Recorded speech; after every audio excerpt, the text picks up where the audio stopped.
Hey, good morning, everybody, on this beautiful Wednesday morning. A little bit windy, a little bit hazy, but apparently it's going to be quite warm today. There's your weather report for today.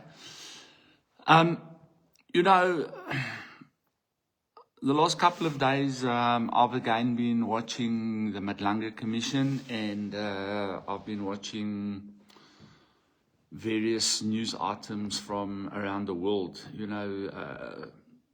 The Tate brothers, Donald Trump, and this whole debacle with Benjamin Netanyahu that Mamdani is threatening to arrest if he goes to New York City. And, there's a lot of stuff going on in the world at the moment that is just beyond comprehension. It's beyond comprehension,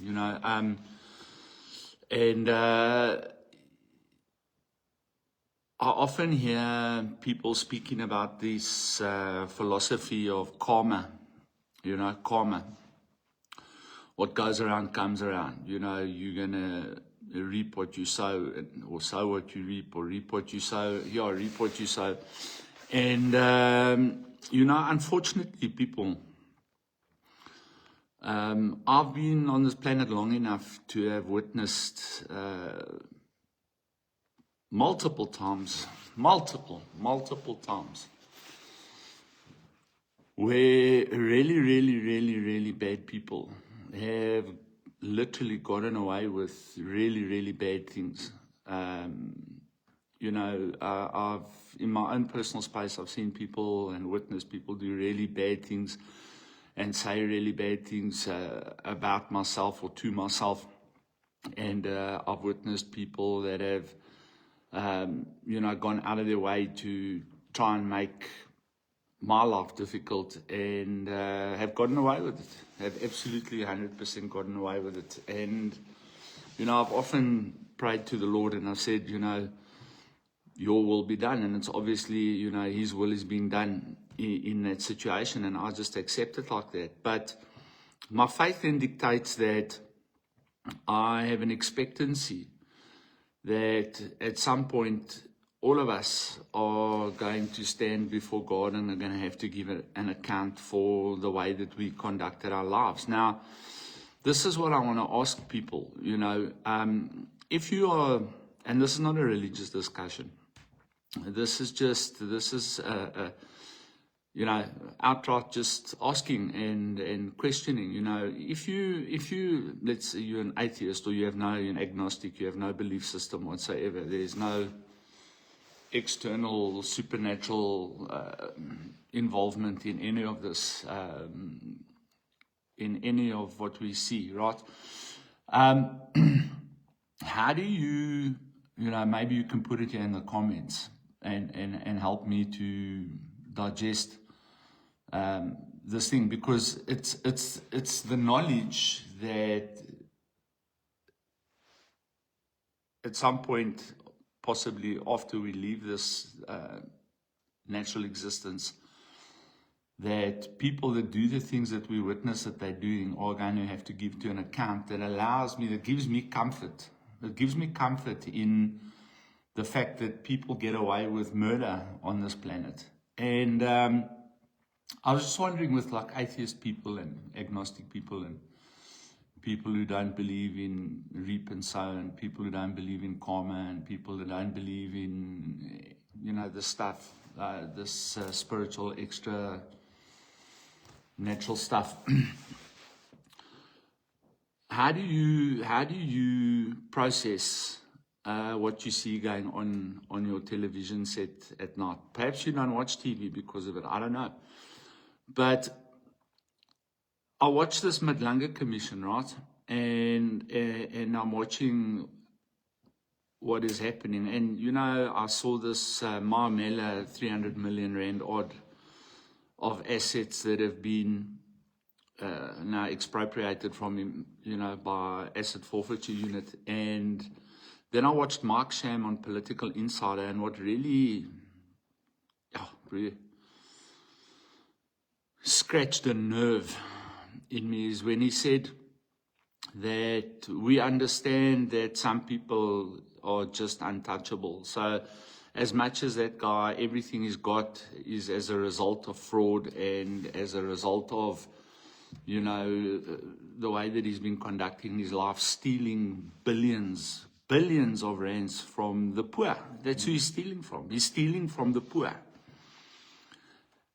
Because the wealthy don't go to Tembisa Hospital. The wealthy are not involved in these things where these guys can stick their claws in and their tentacles in and rip off the state and rip off the healthcare system. And then he speaks about the healthcare system, and he speaks about the Esidimeni thing, and he speaks about how the Department of Health under Panyaza Lesufi hasn't even investigated, hasn't even opened a case against Marmela and Matlala and all that type of thing. And where they have open cases like, I can't pronounce her surname, but that lady, the Indian lady that lost her life for exposing this whole Tembisa, Dio Koran,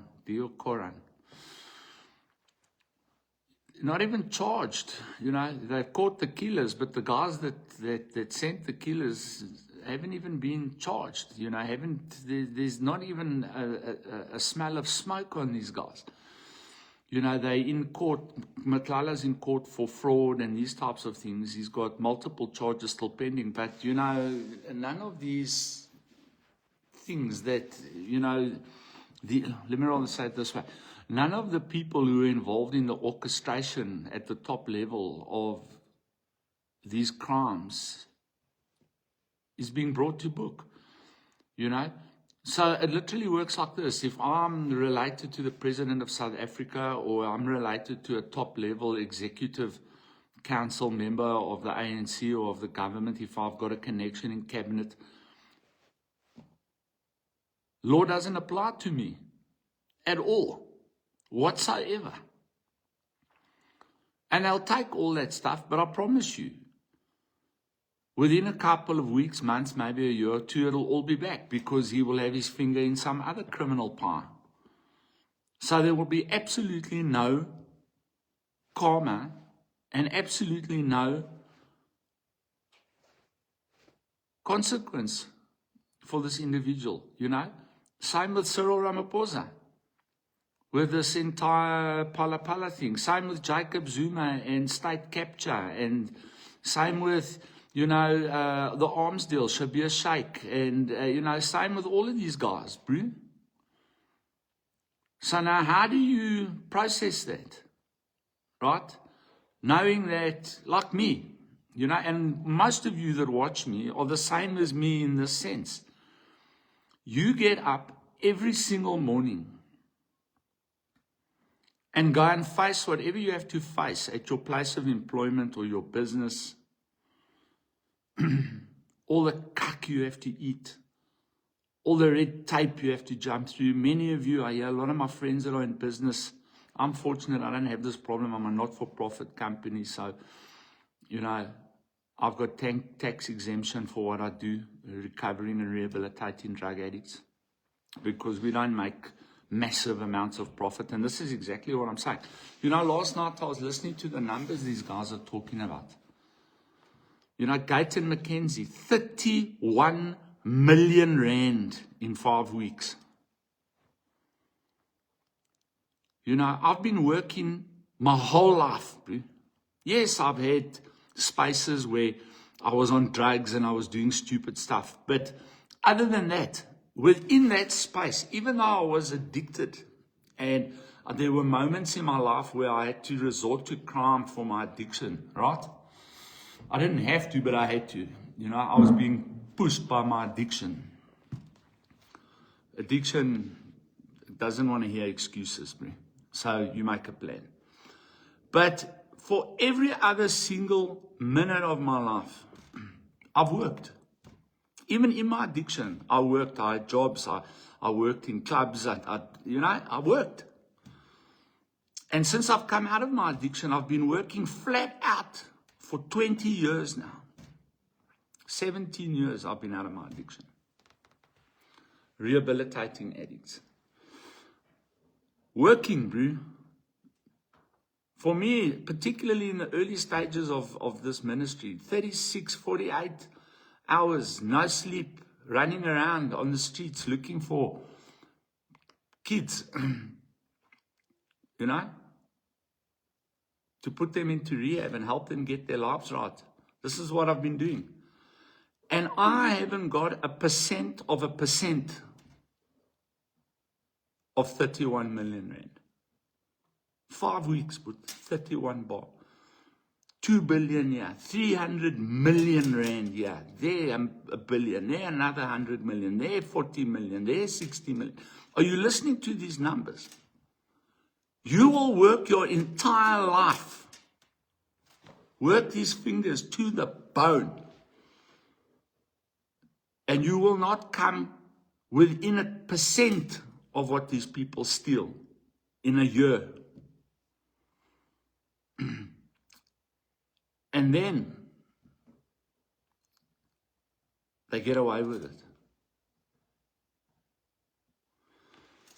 How do you process that if you don't have faith that there is a God in heaven that is keeping account and books on all of this, and that at some point these people are going to answer for this stuff, because it's clear they're not going to answer here and now, you know? And I don't know, you know, like, to you politicians that are involved in this stuff, and you criminals that are involved in this stuff, right? How do you, you know, come on here anonymously, how do you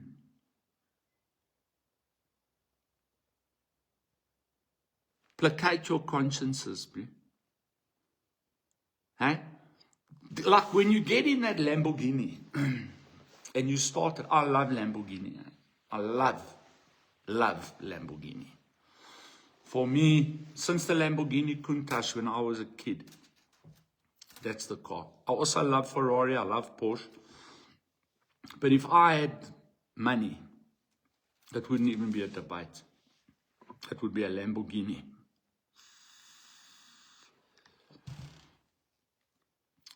When you start that Lamborghini, does it drown out the sounds of the screaming children that can't get medicine? Does it drown out the sounds of the screaming mothers who are giving birth on floors in state hospitals? Does it drown out the screams of the people dying from HIV because they can't get their medication because you've stolen the money? Hey? Does it drown out the screams of the child drowning in the pit toilet? Does it drown out the tears that come from the child and the person that is starving to death on the streets of South Africa because you're stealing this country dry to the point where we can't help the poor, we can't help the addict?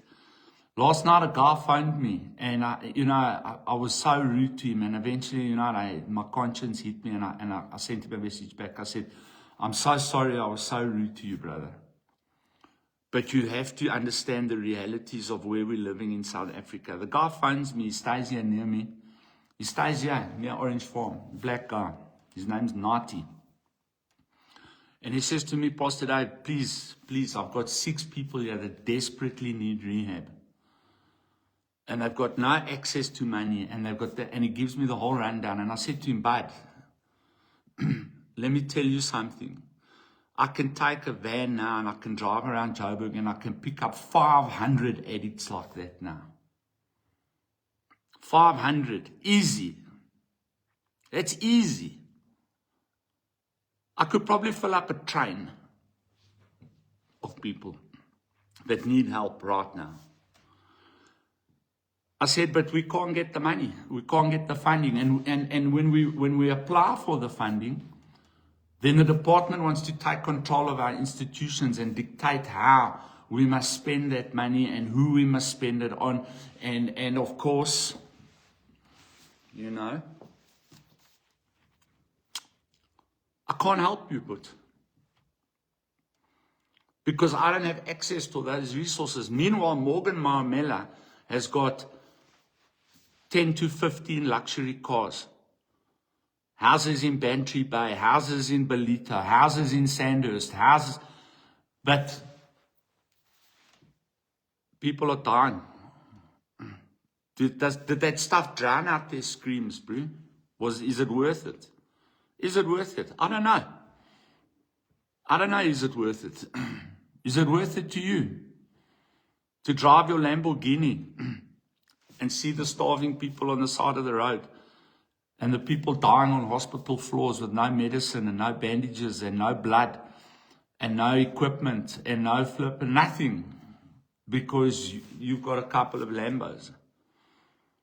You cannot tell me that you have any element of faith within you. And you know what? I want to tell you something. That is what separates us from the animals. Is the fact that we are supposed to understand that we are created in the image and likeness of God and must have the compassion of God on everything around us and everyone around us. People and animals, the creation. God has put us here as the overseers of the creation and to stand against the forces of darkness. And you are the forces of darkness. You are the people that the people of this country have entrusted to look out for our interests, to protect us, to help us heal when we need it, to create the opportunities for us to earn our livings. And you're doing the absolute best to not only kill us, but torture us into our own deaths.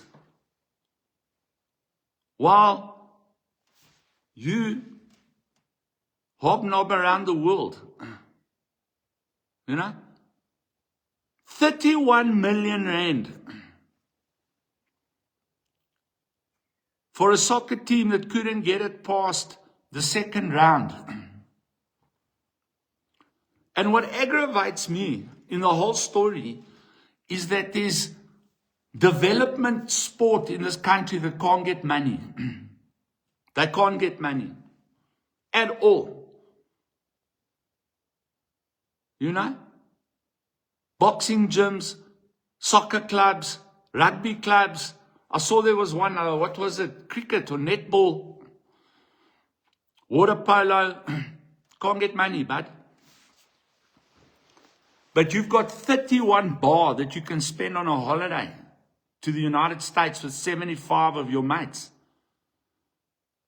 And then you want me to vote for you. I wish I wasn't a pastor. I'm going to say it without saying it. You can F right off, but actually,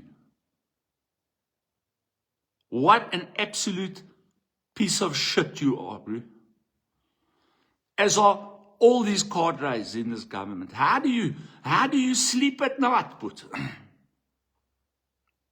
And I'm asking again, where's Jocelyn? Scumbags, bud. Now, how do you, as an atheist or a person that doesn't believe in the afterlife,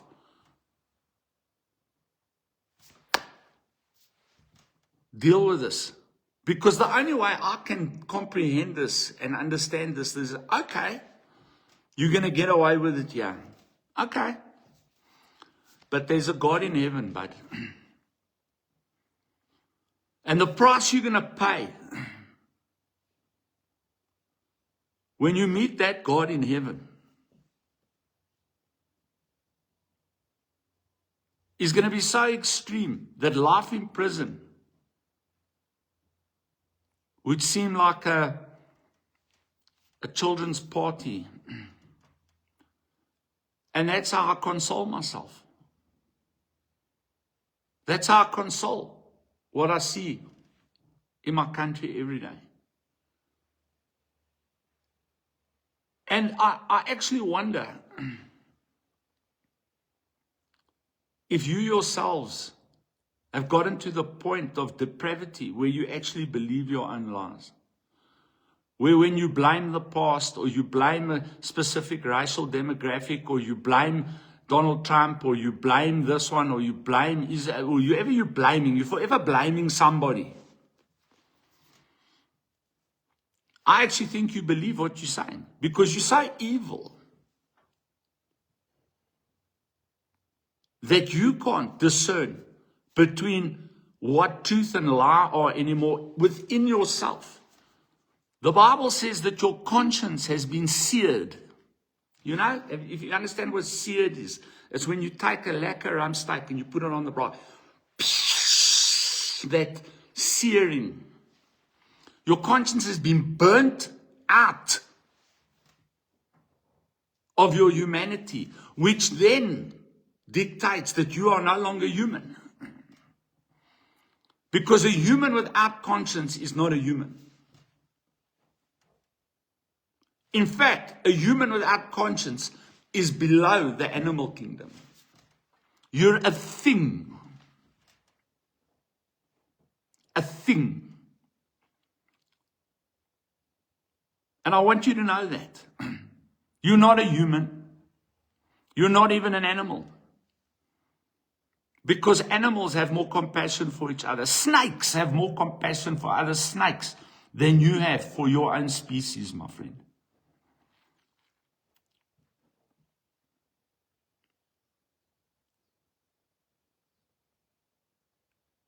I've got a lot of thoughts going through my mind.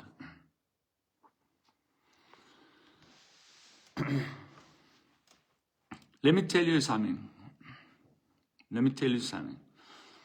If I were made president of this country, or if by some military overthrow or something, I got into power in this country, I would tear that constitution up so fast, and I would throw it in the bin, because that constitution isn't worth toilet paper. Because all that constitution does in this country is protect the evil. And I would round up this entire political dynamic. And I'm telling you, I would execute every one of them on Pretoria Square publicly for the world to see. And once I'd accomplished that, I would have them rewrite a constitution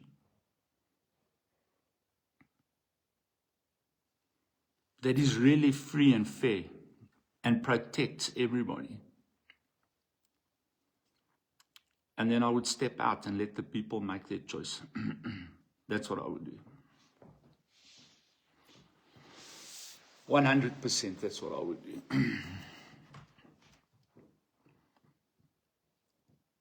In my view, these people are not human. They do not believe to live. They do not deserve to live.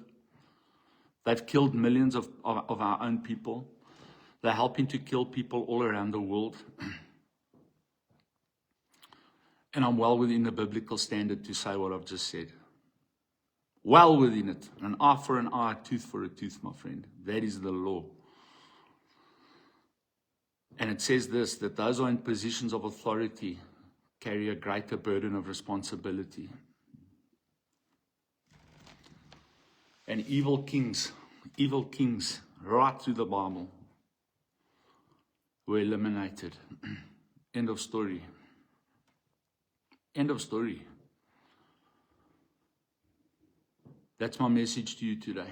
Without God and some kind of hope for accountability and judgment in the future for these people,